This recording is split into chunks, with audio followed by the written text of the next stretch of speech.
A downtown gas station is expanding and clearing out about half a dozen mature trees in the process. Now, residents in the Jarvis and Wellesley area aren't too happy about this. As Philip Lishanuk tells us, the city approved the tree's destruction, much to their dismay. Crews with chainsaws and a cherry picker made short work of the trees. Some have been around for more than 30 years and were taller than the 6-story apartment building next door. One had a trunk almost a meter across. No, it hurts my heart to see that the trees are being taken down because they provide us with oxygen and shade. Probably just gonna throw them out instead of making something out of it. So it's kind of like a waste. 5 of the trees were of the tree of heaven variety. One was a white mulberry.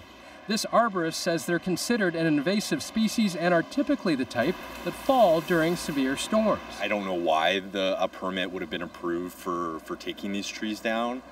I imagine it's justified. They are pretty close to some buildings. If they're causing any property damage, the city would certainly be well within their rights to grant a permit. The city councillor for the area, Kristen Wongtam, says the trees were struggling to grow with their roots encased in concrete, and she approved of the site plan after changes to the design. In this case, it's my understanding the process was followed. The local councillor supported the taking down of the trees, and all of that is subject to a requirement on the person that owns the service station to replace those trees. The city says Petro-Canada plans to plant more trees than they cut down, and they'll be of a variety that's more suited to the area. The site will become home to 9 new trees, 3 ginkgo trees and 6 red oaks. Still, it's hard for some to watch the big trees come down. I don't understand with the greening of Toronto that it's being allowed, really. Unless the gas station puts a big forest on top of them, on the roof. This must be worth a lot of money for a gas station. So there's money in gas, I guess, after all.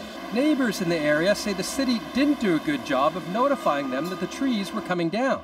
They were told a notice went up in February.